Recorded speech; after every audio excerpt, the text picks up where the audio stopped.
Hello and welcome to another episode of Wheel of Horror, the podcast where two best friends spin a wheel every day in the month of October. It chooses the horror movie and they discuss it. Today we're talking about the 1981 film The Evil Dead, which was directed by Sam Raimi. I'm your co-host Alec, and today we have an awesome co-host filling in. You know him, you love him, you can't talk horror without him, Matt Banever.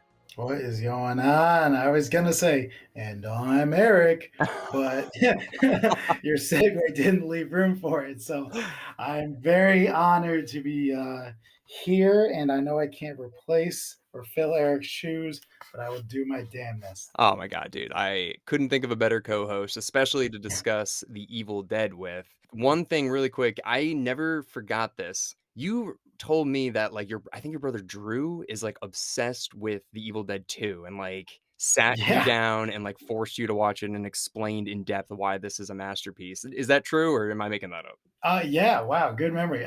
Seth actually, Okay. but I throughout our lives, Seth has randomly just come into the room and just been like, "You have to watch this masterpiece," and it's something that he's seen forever. And he'll just randomly be like, just sit down, like cinema as we know it changed, and really how we understood the human experience changed when this movie came out. And one day he sat down Pax and Becca and showed them Mars Attacks. And Pax is like, what are you talking about? And then another day he was just like, horror as we knew it was really changed. And he showed us Evil Dead. And I had never heard of it before. I had no concept of the campy horror movie. And so when I watched it, I was like, are you what is this can't be real. Like the people made this movie and you're telling me that people like it. And then I go on the internet and I just see Comic Con and this and people like all these horror fests and give me back my hands, like all these things. I'm just like, this can't be real. And I watched Evil Dead Yeah. 2 like twice. And I was just like, I am blown away. But it did give me an appreciation for action movies and Terminator and the scenes in the mirror when they're pulling his face apart and Mm. Poltergeist and stuff like that. Like it gave me a bigger appreciation for stuff like that. So you saw the second one first? I saw the second one first, and this was literally Okay. like 4 or 5 years ago. This was I Oh. wasn't young. This was literally like 4 or 5 years ago. Well, I don't know, Oh. maybe like 7 or 8 years ago, I guess. I definitely out of college. Yeah, and in my mid 20s. Okay. Yeah, man. My experience with this, I was in high school. I must have been probably 14 or 15. No idea how I heard about it. Like my parents didn't show it to me. It was just kind of like I'd heard about it and the cult horror, whatever. And I went out and bought a used copy at FYE. I still have it. And I was like, this is amazing. This is so Yeah, fucking sick. I loved every second of it. Immediately the next day, I went out and bought Evil Dead 2, and then I bought Army of Darkness, all used DVDs. I still have them all. And right.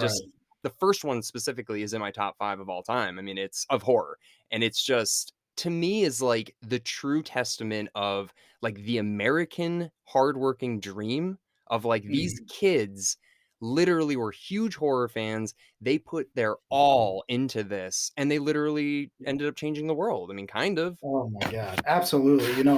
So I had only watched Evil Dead 2, and going in with it with this lens, I thought was very unique because I never went back to watch the first one or anything. I just kind of was left in shock and awe at the existence of Evil Dead 2. And then when the remake of Evil Dead came out, I went out and saw that in theaters. I showed a bunch of friends that I've probably seen that movie like 6 or 7 times. Yeah. Like I loved it, but I remember watching it, and weirdly enough, I didn't put two and two together that Evil Dead was not Evil Dead 2. Like weirdly, that didn't stick with me. So when I was watching the Evil Dead remake, I was like, wait, what about this scene? I don't remember this. I guess this kind of happened. Oh. So that was like a weird experience. But then when you guys were like, all right, let's watch Evil Dead, I was like, oh, finally. And so I watched this for the first time. This was the first time I What? ever saw Evil Dead. Yeah. Oh my God.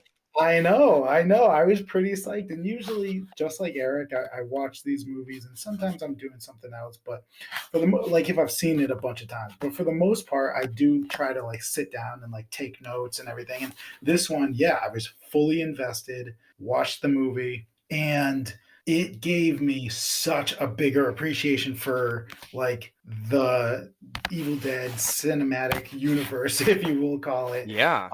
Because seeing like, yeah, oh my god, just like the effects were so bad, but like in a this is all they could do kind of like bootstrapping kind of a way. It wasn't like shitty graphics, like it was like, wow, I see that they really, really tried to Yeah. make this work.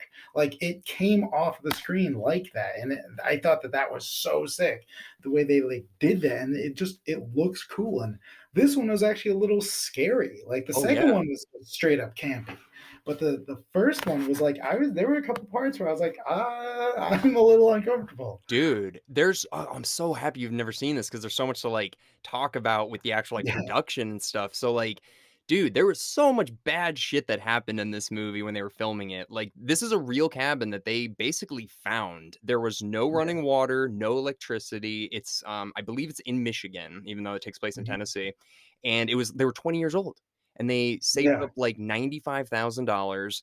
They went there, they got, like, investors and stuff, and they started filming.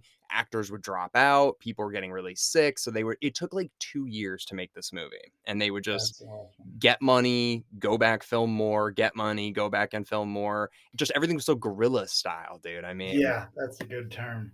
yeah. Yeah, no, it really and it definitely it comes off that way. Like it comes off as them just giving it their all. Like even the girls when they just have like the makeup on, they're laughing all crazy. It was like this feels like they're really going for it. And it was just wild to watch. There was one part where somebody gets like thrown or something like blasted into the air, and the effects of it were so like chopped up. Oh, it was when he was like trying to bury one of the bodies, and then the other one, he cuts off the head, and like the way the camera like cut back and forth was so not.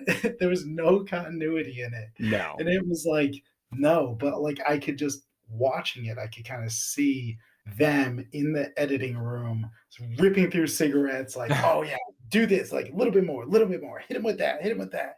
Like it just came off like that rugged, like you say, guerrilla style. Yeah, man. And the thing is, so what made this movie basically successful was they were able to finish it in 1981. They released it in a small theater in Michigan. And then somehow, which I don't really know how this connects, but Stephen King saw it. And then he Wow. like wrote some article about it being like the most original, inspired horror film he's ever seen and like all this stuff. And then when that happened, people started publishing that and it went fucking nuclear. Like everybody Oh started my seeing it. god. And I don't know if you noticed, did you watch it on HBO Max or Yeah. so it's got an NC-17 rating. I don't know if you saw that. Yeah, I did notice that. Yeah, so it was really graphic, obviously, but Sam Raimi, dude, got charged with obscenity, like, fees or whatever, and had to go to England and defend this movie because of, like, obscenity charges. You know what's crazy is I have always heard that, Yeah. but I never knew there was this film. Yeah, it's for this one, which he was I always 20. heard like, yeah, NC-17, Sam Raimi get brought up, and like, people list like stuff that happens with NC-17. I'd always kind of heard in movie history that Sam Raimi got charged with that, but I never really looked into it, what that movie was. Oh shit. Yeah, it's this one. So, the only thing that I can think of that would make it NC-17 is the tree rape scene. I mean, otherwise, I don't really see what's so graphic about this film specifically. Yeah, I mean, again, at the same time, like I think just thinking about 81, I mean, that was a long time ago. Yeah. And different world back then.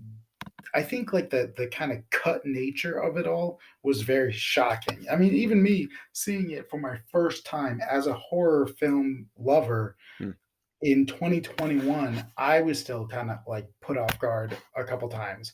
So, seeing this for the first time back in 81, I'm sure people were losing their goddamn minds. Right, because this is, like, before the Friday the 13th, like, whole slasher thing kicks off really into full force. I mean, it's Right. 81, So I'm trying to imagine, like, this is different, it's It is, and it's different than those because those are so over the top gore. It's like cut off the head and then have like a geyser of blood shoot out. This was violent, but it was also like still a little nuanced.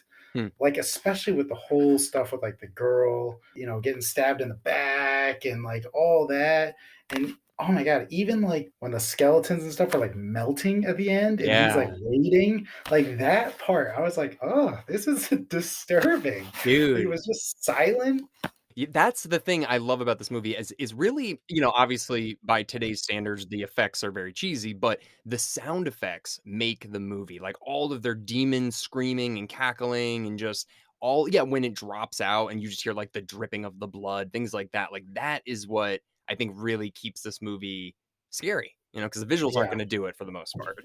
Yeah. So wait, how did Sam Raimi get involved? So Sam Raimi is the writer and director of this. So this is his baby So basically. like he was like he saved up I'm talking more about like the funding and stuff. Like he was a part of this group. So basically what it is back in like 1979, Bruce Campbell, Sam Raimi, and his brother Ivan, I think, they were all at film school in Michigan and they had Mhm. made projects together, kind of like me and Eric, like just made a bunch of like Yeah. little film shoots when they were in high school and they grew up together. And they made another film called like It Waits in the Woods or something like that. And it was a short film. It was in black and white, as Bruce Campbell as the lead. And it's similar to this, very short though. I think it's like 15 minutes. They used that to then get investors, and they were able to get $95,000, I think, from that short. And then they started filming, ran out of money because they're 20 years old, dude. Like they're literally like they have no experience. They don't know what the hell they're doing. So they used the 95,000, and then they had to raise more money. Actresses dropped out. So I don't know if you notice the first girl that gets possessed, Ash's sister, when she gets hit in the basement, Mhm. she turns very different. Like she's got like Yeah. drastically different makeup. That was reshoots because the brother of Sam Raimi had to get in like heavy makeup to do it because that actress dropped out. No way. Yeah. I was Yeah. wondering why she never came back up like she does in the remake. Yeah, because I mean, like, think about like if you're an actress, you're like 20 years old, you're in Michigan, you're like, I'll try this out, whatever. Sure, these guys are filmmakers, and it's like, okay, so we're in the middle of the woods, it's freezing, your boob's gonna be out, we're gonna shove a stick up your vagina. She's like, Yeah. how much am I getting paid for this? She's like, $70. Like, Yeah, exactly.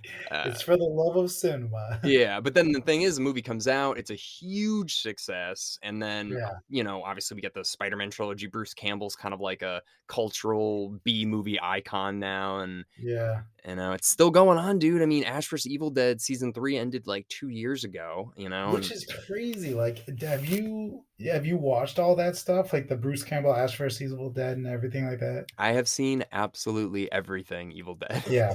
I loved Ash vs. Evil Dead, the movie. Like, I thought that movie was hilarious. I thought it was genius. And it is so cool to kind of go back and look at this, kind of origins of it all. And Bruce Campbell, I mean, he looks the same, but he looks totally different. I He know. looks like him now looks like the dad of who's in this movie. It's that chin, dude. That chin is just, like, iconic. It's like the crimson chin. Yeah. Uh, the one thing though, like, compared to the remake, because I absolutely love the remake, and I'm very skeptical about, like, movies that I really like and then having, Yeah, somebody else take it over, but the thing that I actually prefer in the remake is in this one, you notice it's 2 couples and then another girl, that's Ash's sister, the one that gets possessed.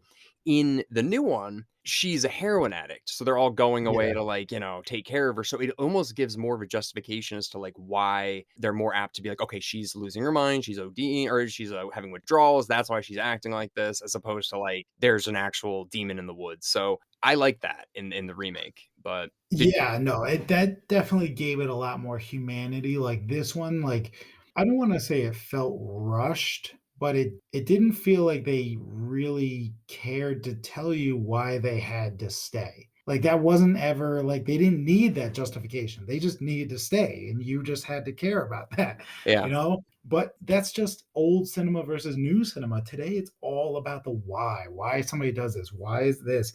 You see a movie and you care about some character, and then that character gets a spin-off and you find out why they are the way they are. right. That's just 2021 cinema. Whereas back then it's just like, fuck it. She's getting raped by a tree. deal with it.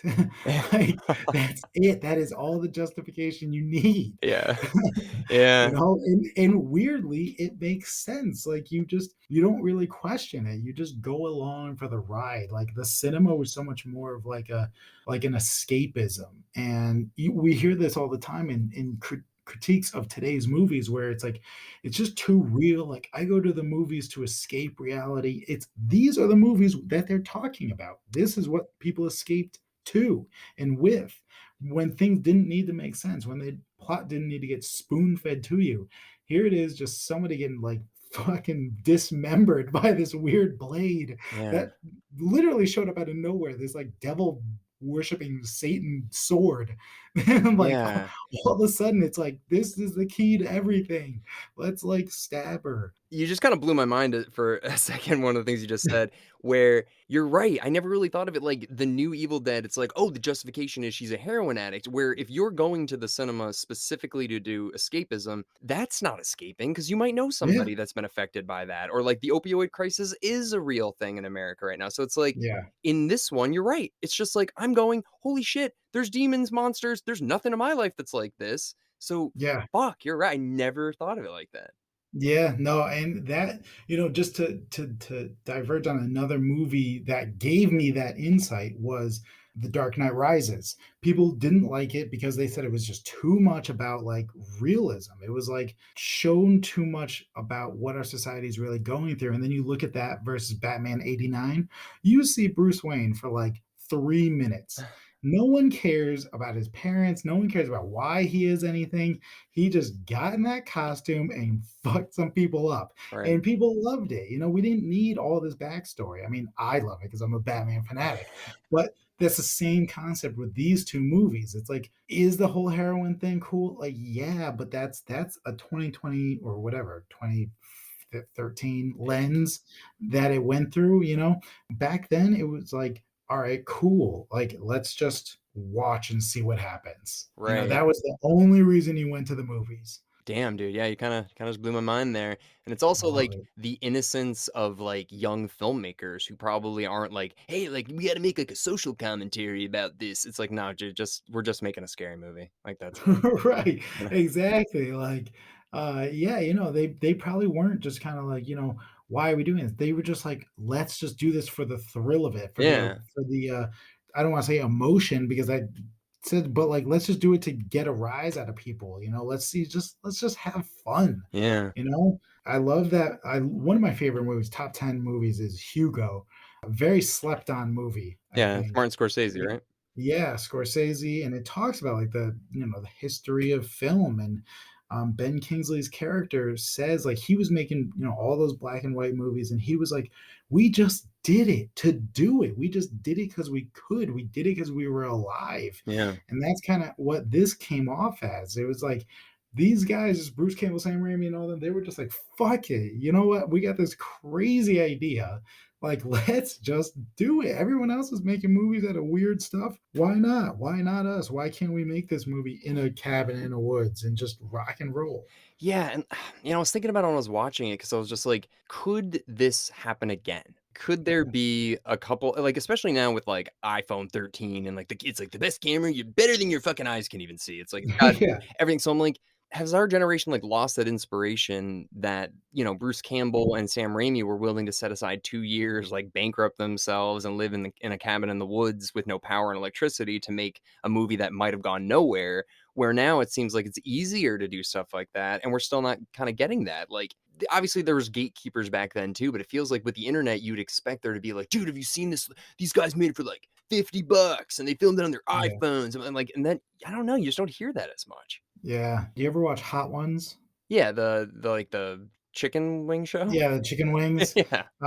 Did you see Matt Damon's? No. Oh, you should watch it because he literally breaks down what you're talking about and how the movie industry changed with streaming. The way movies got made back in the day was like, okay, the risk was a lot bigger because you had to make a killing in the opening weekend, but then if you didn't, it wasn't that bad because then you had like the DVD release and then you had like the special features release. So you had all these different ways. So it was kind of like easier to make a movie back in the day, and people kind of put more stock into what they made. Whereas nowadays, it's like any fucking movie can get greenlit. You never know what's going to be the next thing. Yeah. Look at like Into the Wild or whatever that was. It's like all these movies that are shot in these weird ways. It's like so hard to make like a breakout movie, and it's so hard to find like what a real passion project is, because literally anything can be a passion project. Anybody can make a movie nowadays. Yeah. And, yeah, I think horror definitely is a hard genre to get into, because, like, literally, I mean, if you read this plot and go and pitch that to somebody today, they're gonna be like, "Get out of here." The only way the 2013 one got made was because it was a remake. Yeah. And then they probably said, "Hey, you know what else we could do? We could make a show, and then we could do this, and we could bring Bruce Campbell back, and we could sell more tickets at Comic-Con." So it's like it has to be this whole massive thing. To make an original horror movie is like, oh my god, it's almost impossible these days. Yeah, it's like you're right. It's sad because it's obviously the entire point of film and entertainment is it is to make money, but like for the artists or whatever, like Sam Raimi and Bruce Campbell at this point, they weren't sitting there being like, dude, if we make this movie right now, we can direct like Spider-Man in 20 years and we'll be Right, millionaires. Like they're not thinking right. like that. Yeah, But now I do think that probably people are like, well, does it have sequel potential? Well, does it have merchandising potential? Well, does it have like, is it going to do well in the Asian market? Like, is it going to do this in blah, blah? It's just like there's so many yeah, boxes that they have to check where it's like, dude, we just want to make a fun movie. And like, yeah. if people like it, then it'll explode. But if you guys kind of like force us to do what you guys think is going to be successful, then it's just going through a machine, you know? Right. I just watched this amazing documentary yesterday called "This Changes Everything," and it's all about women in cinema. And I didn't know this, but back in black and white silent film era, women directors dominated the entire industry. Really? And then, yeah, when there was like two female directors to every male director, What? because you could make movies anywhere. Anybody could pick up a camera and just film a movie. But as soon as talkies came out, they need to build studios, and then you had Warner Brothers, and you had all like men show up, and the Paramounts, and the Weinsteins, and whatever. You had all these guys show up, and the guys knew the guys at the banks, and the banks were the ones giving the studios the money. So then it became a male-dominated industry. Damn. So that's how it became what it is today, where it's completely male dominated. And it is all about like, hey, how do we get the next Tom Holland, who's going to be the next huge thing, and we can completely suck this kid dry for the next 50 years. Right. Nobody cares about making the next Anthony Hopkins. They want to make the next Taylor Lautner or whatever. I you know. know it's totally fucked up. And I think the horror genre really really is tough, because you look at somebody like Christopher Lee, who cranked out what, like 210 movies Yeah. just because he loved it, and all of them are kind of like campy or whatever. Yeah. Yeah. The Hammer movies. But it's like, yeah, and it's like, whatever. Why can't they just do this? Like Evil Dead, like this was such an original movie, and it is kind of scary. Like I would tell somebody this is a scary movie. Yeah. It is old, but it's scary, and that you just really don't get that. And I mean, we think, I was on the podcast when we talked about The Thing, and that was later, and that was like a lot more kind of like a sci-fi thriller, scary, and that was the only way they could make a scary movie, was kind of like introducing outer space and aliens and stuff. Hmm. Whereas now, just straight up like tree rape and whatever, like it's such a difficult concept in a weird book made out of skin. Oh, yeah. Well, I guess back to this movie a little bit, do you have any favorite standout parts, or was there anything that, like, really blew your mind about this one? I really liked how there was that very long battle in the room. I mean, there's so little scenery in this movie. You feel like you're in that house. Oh, yeah. There's like 2 shots out of the house. There's like 2 shots in other rooms. Like, you really feel like you're in that one room. That I really loved, because 'cause I'm also very claustrophobic, Mm. so it resonated with me. But I did love, like, the final battle when he's just, like, fighting, like, the 2 girls, and, like, the guy's all fucked up on the couch. He's just like rip her head off. He's just, like, all mangled. And then there's the one part that always killed me in the Evil Dead remake, was when The girl is all mangled. She's got like the nail gun like all in her face. Mm. And then she goes back to being like a normal person. And she's like, why is my face hurt? Oh, yeah. I That part killed me in the movie, in the remake.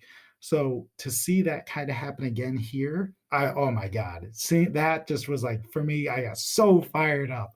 I was like, let's go. Like, just kill that bitch. Classic Deadites where they just, like, right as you're about to kill them, they're like, "No, no, no, like, I'm your sister," and you're just like, Yeah, "Motherfucker." oh my god, that was, like, so because that was, like, evil part of this, Oh, yeah. like, that is so fucked up to just do to somebody. Yeah, it really plays on your emotions, and I love how it spreads so fast. It just goes Yeah, from the one girl, getting, raped in the woods, she comes back, she stabs the one girl in the ankle, then the wound gets possessed, and it just goes from person to person to person. But, yeah, I love how Ash is almost like this you can tell right from the beginning because right when his sister she immediately starts going for him. She starts going right for Ash, and I'm like, "I wonder if the demons already know he's, like, gonna be the thing that's gonna stop them in the end, though we gotta kill him now, sort of thing." yeah. Oh my god, yeah, no, it was I just can't, like, I thought I love this movie so much, like, thank you for, like, making me watch it. I really feel like the dynamic of the cast really worked also. Mm. Like, it was a little, again, this is a 2021 view. It was a little sexist, like, the girls played no real role in Yeah, it. yeah. Um, but at the same time, like, be that as it may, I liked that everyone kind of served a purpose, even if that purpose was nothing, in so much that there were very few of them. Because nowadays, if there's a horror movie and you get those throwaway characters, it's almost like they're in it just to get killed in a horrific way. Like you don't really even have to care about them. Whereas this was like what, five people? Yep. And you're like, oh, you're even if they don't do that much, you're still attached to them. You're still like, oh shit, that girl, that's the girlfriend. Whereas Yeah. like nowadays it's like 14 people and then it kind of gets whittles down and you're like, all right, I guess these are the core three that I should have cared about the whole time. Well, they last. Like, they don't just die immediately, they just keep coming back, and he keeps just, like, putting them outside, and they sneak back in, so, yeah, it's just if from the 30-minute mark onward, it's nonstop. It's just you never get a break. It's just always the second he solves one problem, then another one's possessed and comes for him, so I love that it's just a nonstop thrill ride from beginning to end. Yeah, and he's also like I like that his emotions don't kind of run wild. Like he's just how do I get through this? Yeah. Like he's not like breaking down, he's not freaking out, like he's not just kind of like what is happening? He's just doing it. That was probably like, they probably talked about that. Like, should this guy freak out that he's killing like his best friend or whatever? And they probably were like, "No, just do it. Just cut her head off." Like, you know, like, that was probably a directorial note, but I thought that that worked so well because if he kept having to stop and think about whether this was like the right thing to do or if he should do this, then it would have gone back to that whole like almost heroin addict thing, like put too much humanity in it. Whereas this was almost just hell yeah, this is wild. I'm terrified. Like Mm. all this. Just a different movie. Yeah, you're right. He's pretty stoic in this one compared to the others for sure, Yeah, but yeah. The second one, he's all, again, give me back my hands. Emily Becca and I quote that all the he's a time. groovy. He says groovy with his shotgun hand or whatever. Um, Yes. well, just before we wrap up here, there's a couple little things that I found interesting about this movie is the, basement is actually not real. So they just dug a huge hole in the floor, and then the basement, when they go into the physical basement, is actually at the Raimi's house. So I thought that was kinda cool. Oh shit, that's awesome. Yeah, and then the last shot of the movie is you see the camera, like, doing that, like, like the first person rushing, going Yeah. through the house. We're going through that, and it hits Ash or whatever. Dude, Sam Raimi rode through that house on, like, a dirt bike with the camera. No way. Yeah, so I can't even imagine how dangerous that must have been to be like, "Alright, guys, like, we're in the middle of the woods, we're super far away from the hospital. I'm gonna mount this camera that if it breaks, this entire thing is fucked, and I'm gonna drive a motorcycle through the house." Yeah, exactly. So, yeah, very just so And there's so many action. documentaries and stuff like that, so if you wanna learn more about, like, one of the most indie films of all time. Like, definitely check this out. I will. I definitely will, because this was such a joy to watch, to kind of see like where a lot of our cultural references kind of come from. It's not. I won't. I don't know, the Star Wars of the horror genre. It's not that big, but it is like watching this now after spending my life watching horror movies. There was a lot in this where I was like, oh shit, that's where this is from. That's where that's from. They definitely took this from there. Like, just seeing it for the first time was like, it felt like a massive missing piece about being a horror film fan. I love that. I love hearing that. Thank you. Well, I guess last thing before we wrap up, we had Emily on a few weeks ago where she discussed the Babadook, but then she also discussed her experience with the Warrens, Yeah. the Connecticut Yeah. legends. Um, This is Ed and Lorraine Warren. It's always a very interesting part of my life, and I think, my family's life. Emily kind of alluded to it, that my parents, well, specifically my mom and my godfather Joe, had spent time as basically real life Ghostbusters, hmm, and they were actually partners with Ed and Lorraine Warren. And I'm not, when I do talk about cinema and say that I'm a fan of horror movie, people are like, "Oh, like the Conjuring movies." I'm like, "No, not like the goddamn Conjuring movies." And not like any ghost movies. It's really hard for me to watch ghost movies, mainly because I've seen some really crazy shit, and I've met some wild people, and they just don't do anything for me. I'm much more scared of like a different kind of movie, but I also love the casting in the Conjuring movies, because like the casting of Ed as Patrick Wilson is like, oh my god, it's you'd be better off casting Danny DeVito. Like, he looks like that guy who's always in Law and Order. He's got the big bags under his eye and the gray hair. He looks like that New York cop, yeah, the detective. That's what he looks like, not Patrick Wilson. right. Yeah, and like Lorraine looks much more like a very tall, scary woman with like big poofy hair and circle glasses, not Vera Farmiga or whatever her name is. Yeah, Like that casting just totally removes me. yeah. But yeah, they would come over like pretty often, and I was like, for family parties and stuff. It'd be like, "Oh, Ed and Lorraine are here," and we'd be like, "Hey, like happy birthday to us!" Like, this is what I wanted at my sixth birthday party: two exorcists. Like, what would they even bring as a gift? Though he's a cross, Gosh, some just holy water. holy water. Like, "You're gonna need this later." You'd be like, "What the hell?" Yeah, there was, like, times where I remember there was one huge exorcism that happened at my house where literally, like, Oh, priests Jesus. priests, we had cops, we had Ed and Lorraine Warren, we had my parents, we had a film crew, we had, like, Unsolved Mysteries, like, all these Oh people my were there. god. Yeah, for, like, this massive thing. Like, I literally keep waiting for, reference to my mom to, like, show up in these movies. Whoa. Yeah, you could actually Google or YouTube at Lorraine Warren and my last name on YouTube, and you'll see a panel of the four of them talking on YouTube. It's the most Oh my boring god. clip in the world. They're just talking about nonsense, but you'll see what they actually look like, and you'll see my mom sitting there. They're on some show, and they're just raging. And yeah, so they were around for a number of years. But I always say that it's very interesting. I'm in a loving and long committed relationship now, but when I was dating, it was a very hard thing to bring up on a date, because it's not something that comes up often Right, organically, right. but it is something where I'm always like, hey, fun fact about me, my parents were exorcists.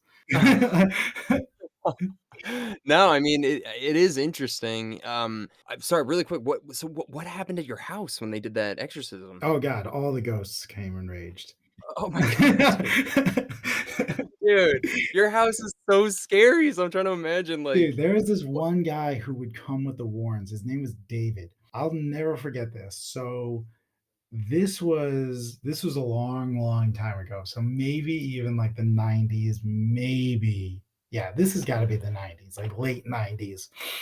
They brought all these people over and they were down in our dining room, and there was like 10 of them, and they set up cameras all around the house to like catch all this crazy shit.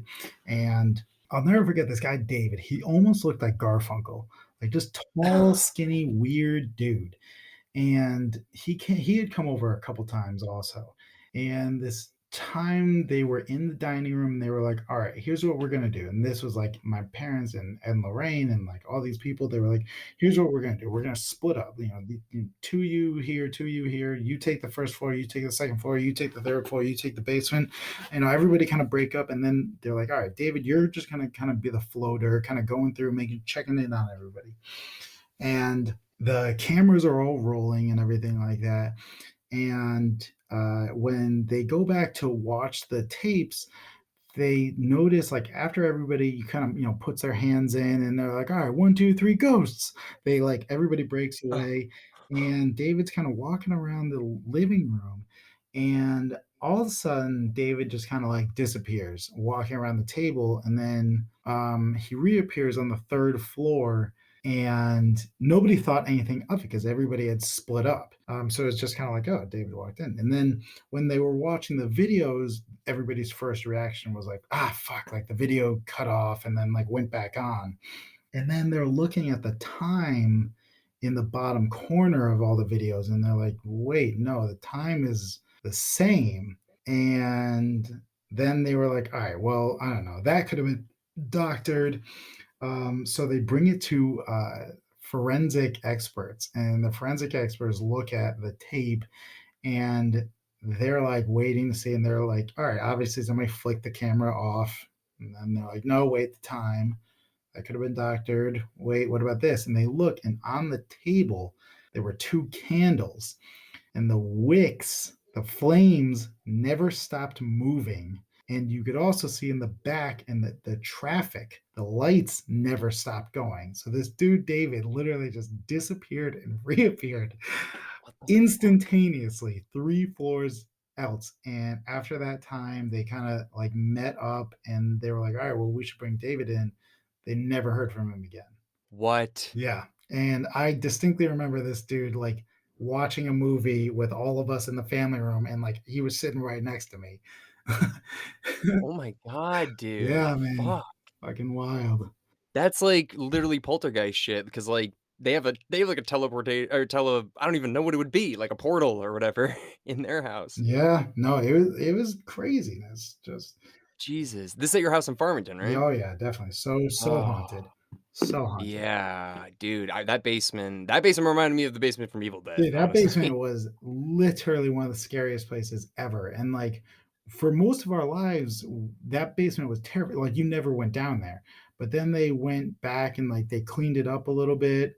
And then that's when we started like watching movies and stuff down there. And I would only go down there in groups. Pax would go down there like at 1 in the morning and like play video games by himself. Like, what? Like you couldn't pay me to just walk down there in the Oh my god. daytime. Damn, dude. Well, so yeah, what I'm gonna do is because like I'll tell a story later on the podcast, but my mom had a pretty weird interaction with the Warrens' grandson, Chris.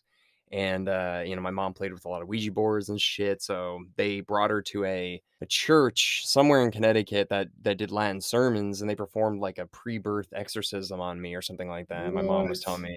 Yeah, so she's gonna get into more detail about it, obviously, because I wasn't there, or I Yeah. was, but yeah, so I'm gonna find out a little bit more about that. So I'm kind of interested to see. Yeah, holy shit. I'm so interested to hear what church, because there's only like two or three, and one of them it might have been the one that we went to for like 10 years, because that's how my parents got hooked into this, was that we started going to that church, and then they met up with the bishop and like they got hooked into all of this, and he introduced them to the Warrens. So that's how it kind of all got connected. I wouldn't be surprised if it's the same one, so I will find Yeah, out it's probably. down in Monroe. Well, I'm doing the episode with my mom. We're doing Dracula in a couple days. So, whenever we get it on the wheel. So I'll Yeah, be finding out more soon. So, sick. well, dude, thank you so much for sharing. That is fucking terrifying. Absolutely, man. Absolutely. Gotta give the people what they want. Oh my god, I did not know that, and now knowing I've been in that house dressed as Jennifer Lopez, for a Yeah. Halloween party. Yeah, so definitely a little more afraid. Thank you so much, Matt, for joining and co-hosting this episode. Absolutely. It was my pleasure. Eric, we miss you. Can't wait for you to get your life back to normal. We need you on these podcasts. You're the man. Alec, you are awesome. Thank you for, I think most of these movies I've seen before, and it's a pleasure to watch a new movie and talk about it with you. So I thank you for that. Well, thank you, man. I know, I appreciate it. I know there's we added a few that I haven't seen this year, so I'm kind of excited too because I'm like, oh shit. But all right, and actually, Eric already spun the wheel, and funnily enough, he got Army of Darkness. So we'll be covering the kind of sequel to this, but it's yeah, you know what I mean. It's the third of the trilogy. So get ready for that. So we'll see you all tomorrow with Army of Darkness. Oh, dude, it's awesome.